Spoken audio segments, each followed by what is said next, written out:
দর্শক, দীর্ঘ একটা সময় ধরে আমরা দেখেছি ফুটবল উন্মাদনা এবং সেই উন্মাদনা কিন্তু রেশ পড়েছে দেশের সবুজ অঙ্গনেও।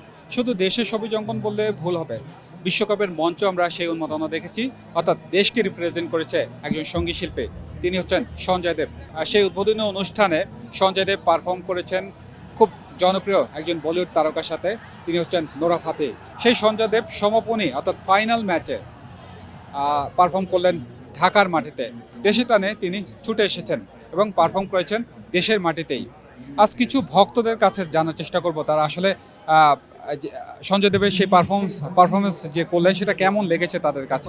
সঞ্জয় দেবকে আপনার কেমন লাগে সবকিছু মিলিয়ে একটু বলতেন। Oh my gosh, guys, we are so excited. He is performing live. Oh my god, we are really একদমই too much excited. I would say ভাইয়া আগে থেকে নোরা ফাতেহির সাথে কনসার্ট বা ডান্স করে বা উনি আরো ভালো ভালো কাজ করেছে দেখেছি, বাট হচ্ছে যখন ফিফা ওয়ার্ল্ড কাপে হচ্ছে বাংলাদেশকে এত সুন্দর করে রিপ্রেজেন্ট করেছিল, ইভেন একদম মনের মধ্যে জায়গা করে নিয়েছে, বাংলাদেশের লোগো উনি বারবার এভাবে দেখাচ্ছিল, সো ওইটা একদম মনের মধ্যে জায়গা করে নিয়েছে সে। সো তারপর থেকে তার মানে এত বিগ ফ্যান হয়ে গেছি। আবার যখন শুনেছি ফাইনাল খেলা হবে প্লাস হচ্ছে সে লাইভ কনসার্ট করবে, oh my god guys, really we are too much excited তাকে দেখার জন্য, তার গান শোনার জন্য। বাট হ্যাঁ, আসার সময় কিন্তু সে তার সাথে আমাদের দেখা হয়েছে, আমরা তাদেরকে হাই করেছি, আমাদেরকেও হ্যালো করেছে। ফার্স্ট অফ অল হচ্ছে আমি তাকে ফার্স্টে চিনতাম না, ঠিক আছে। সো সে আমাদের বাংলাদেশকে রিপ্রেজেন্ট করার পরে সে অনেক বেশি ভাইরাল হয়ে গিয়েছে, তখন হচ্ছে তাকে সামনে দেখেছি, সো তখন থেকে তাকে ভালো লাগে। আমি মাত্র জাস্ট এন্ট্রি নিয়েছি, এখন ভাইবটা অনেক এনজয় করছি। ওয়েল, নরা তো অবশ্যই অনেক আউটস্ট্যান্ডিং একটা পারফরমেন্স, বাট সঞ্জয় বাংলাদেশি হিসাবে আই ফিল প্রাউড। নোরা ফাতেহির সাথে আসলে তো কোনো কথাই নেই, বাট ইটস ওকে, আমরা এনজয় করব। তো আমি খুবই এক্সাইটেড, ফাইনাল তার উপর সঞ্জয় আসতেছে, এটার জন্যই মূলত এখানে আসা। সঞ্জয় দেবের যেহেতু ওপেনিং সেরেমনিতে বিশ্বকাপের মঞ্চে পারফর্ম করেছিল, বাংলাদেশকে রিপ্রেজেন্ট করেছে, সেই বিষয়টি কেমন লেগেছিল?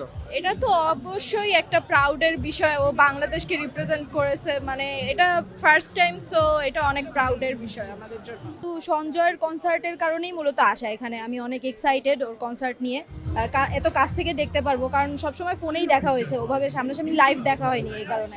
এই সঞ্জয় দেব হওয়ার আগে অর্থাৎ বিশ্বকাপের মঞ্চে পারফর্ম করার আগে সঞ্জয় দেবকে নিয়ে আপনার আসলে ধারণা কতটুকু ছিল? সঞ্জয় দেবকে আমি ওভাবে চিনতামও না সত্যি বলতে, বিশ্বকাপের মাধ্যমেই মানে ওর পারফরমেন্স দেখেই আসলে ফ্যামিলিয়ার হয়েছে ও আমার কাছে। কি মনে হয় বিশ্বকাপ মঞ্চে বাংলাদেশকে রিপ্রেজেন্ট করার এই বিষয়টি আপনার কেমন লেগেছে? এটা তো অবশ্যই একটা প্রাউড মোমেন্ট যে বাংলাদেশ থেকে কেউ একজন আসে, এন্ড এটা নিয়ে অনেক প্রাউড ফিল করতেছি আমি আসলে। অবশ্যই ভালো লাগছে, আর এই আয়োজনটা রেখে আরো বেশি ভালো হয়েছে, যার কারণে আসলাম, দেখে ভালোই লাগতেছে এই আর কি। অবশ্যই অনেক ভালো লাগে, যেহেতু সে অনেক বড় জায়গায় গেছে, ওয়ার্ল্ড কাপ গান গাইছে, তো অবশ্যই ভালো লাগে, তার সংগুলো অনেক ভাইরাল। ঢাকার ভিতরে এটা অনেক আমি তো প্রথমে শুনে আমি আসবোই এখানে, তারপর অনেক কষ্ট টিকিট পাওয়া এখানে আসলে, তো যখন টিকিটটা পাইলাম তো আমি তো আসার জন্য অনেক এক্সাইটেড হলাম যে সঞ্জয় আসবে। তো সঞ্জয় হচ্ছে বাংলাদেশের গৌরব, কারণ হচ্ছে সে বাংলাদেশকে রিপ্রেজেন্ট করেছে, তার হাতের ইসের মধ্যে কিন্তু বাংলাদেশের মানচিত্র সে দেখাইছে, সো আমাদের বাংলাদেশকে রিপ্রেজেন্ট করছে, এই জন্য আমরা তাকে নিয়ে অনেক গর্ব বোধ করি। আর হচ্ছে আমরা এসেছি তাকে সামনে থেকে দেখবো, তার কনসার্টটা ফিল করবো।